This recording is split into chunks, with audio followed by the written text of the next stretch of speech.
So our next speaker is Riley Sinnott. He's a graduate student in Brian Dickinson's laboratory at the University of Chicago in the Department of Chemistry, and the Dickinson Group's research is focused on engineering novel protein and nucleic acid technologies for outstanding therapeutic challenges and biological discovery. And so I'll let Riley take it away.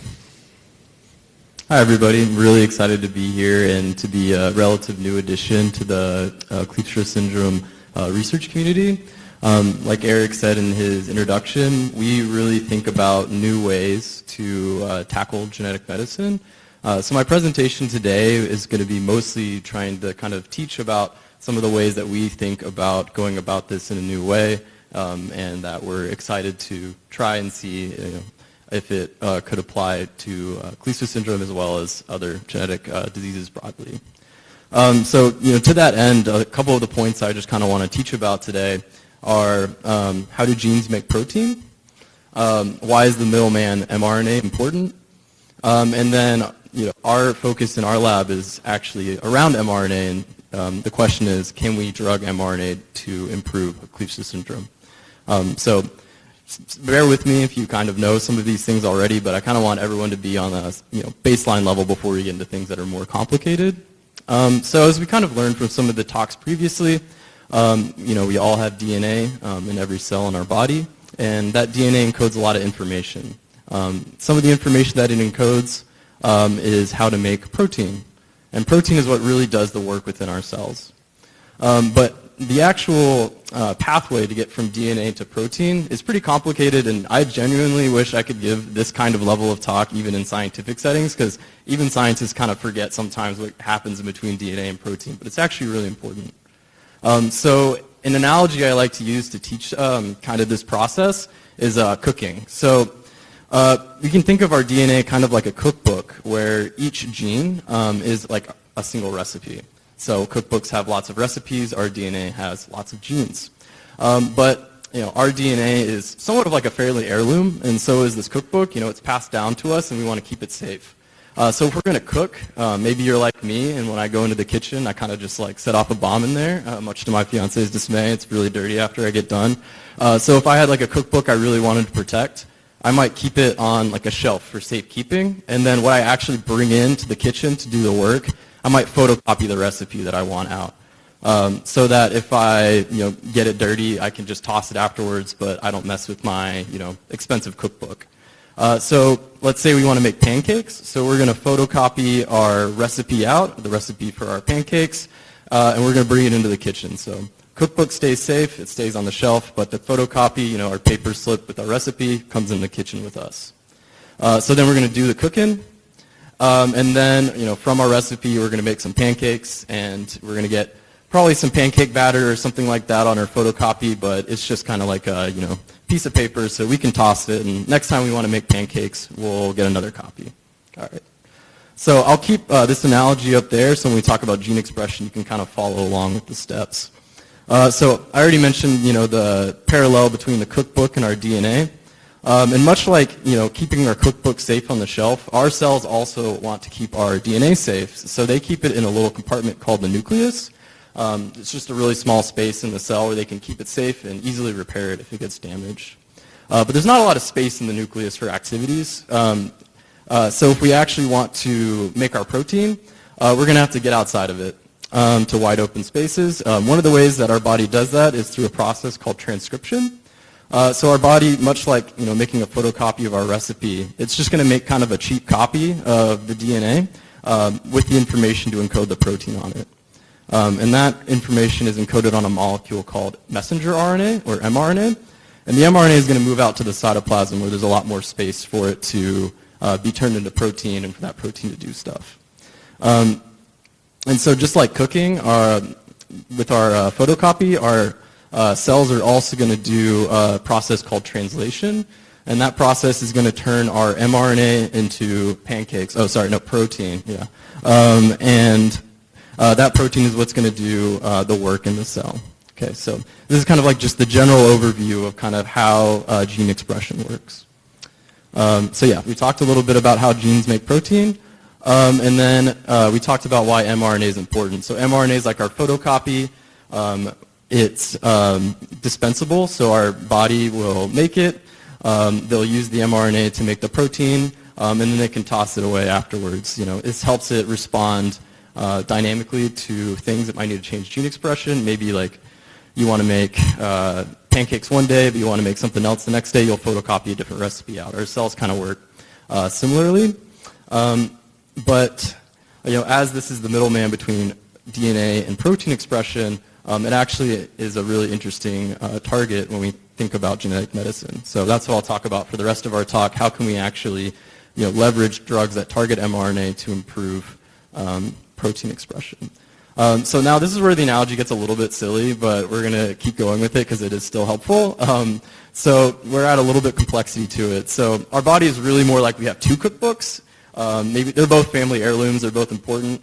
I kind of think about my great-grandma's like meatball recipe everyone in my family like really cherishes, but everyone's kind of got like a slightly different copy that she wrote down. Like my uncle has one with raisins in it, which is really weird, but like it still kind of works.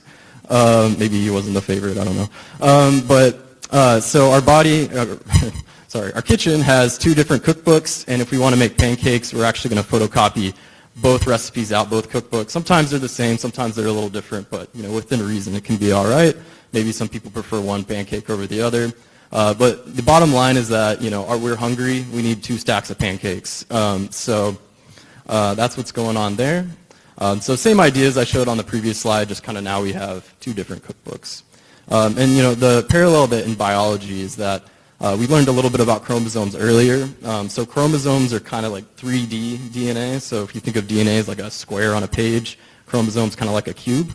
But it holds lots of DNA and holds lots of genes. And actually there's going to be a gene copy on either one of these chromosomes.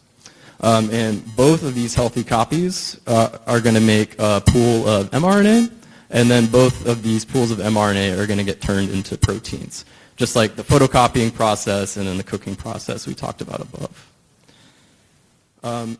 So of course, this is true for the main gene in Kleefstra syndrome, EHMT1, where 2 healthy EHMT1 genes makes 2 pools of EHMT1 mRNA and makes 2 pools of protein. But the challenge in disease, obviously, is that we have a loss of function mutation or deletion in one of the genes, and so this therefore decreases our healthy pool of mRNA by half, approximately, and same with the protein. So if the goal is to ultimately make more EHMT1 protein to correct this process, there's a couple of options. So we learned from Dr. Gray earlier that one really cool and awesome option is to replace or fix the EHMT1 gene that's deficient. So what? Oh, okay, yeah, nice, now it's working. So this, of course, makes a healthy pool of mRNA from both the original healthy copy and then the copy that you've added in, and that makes a healthy pool of protein as well.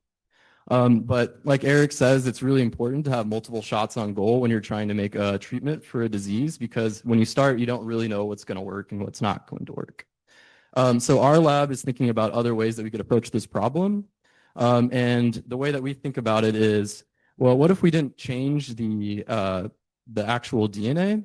And what if we took the healthy pool of mRNA and we just power it up so that we can actually get the healthy pool of protein, so double the protein from one mRNA?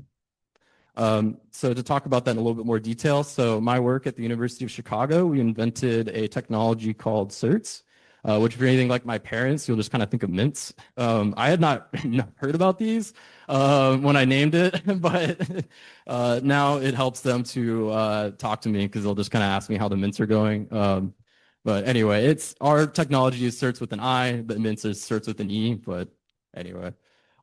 So the idea here is that we target that healthy pool of mRNA that I talked about before, and then we get it to increase the translation that it undergoes. So if we think about, and that is going to increase the protein expression. So if we think back to our cooking analogy before, this is like you photocopy the recipe, but before you hand it over to the cook, you make sure it's a double batch, is kind of what's going on here. And then I also want to highlight a related project that IDefine also is beginning at the Kohler Lab at Johns Hopkins University, which is kind of a related idea. So they use a technology they call poly-A mimics, which also bind the healthy pool of mRNA. But rather than increasing translation, it really functions by increasing the stability of that mRNA. So also thinking back to the cooking analogy, that's like you take your photocopy and maybe you put it in some laminate or something like that. So it might get some batter on it, but you can wash it off and maybe use it for a couple more rounds of cooking, of pancake making, or translation, and make more protein expression. So this is all very early work, but we've had some exciting early results for other indications. So we're really excited to be working with IDefine to see if this kind of strategy is tractable for Kleefstra as well. So this is just a picture of the group at U Chicago. Lots of thanks to my advisor, Professor Brian Dickinson there, as well as our funding sources and especially IDefine. Really excited to be working with y'all, and I will be around for the rest of the day. If you have any questions, feel free to come up to me if you can't get a question in right now. Thank you.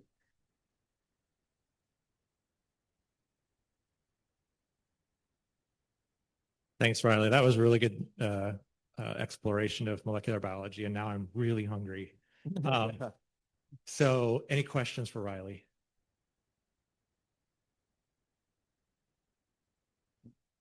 Okay. Well, you know where to find him, and he doesn't bite.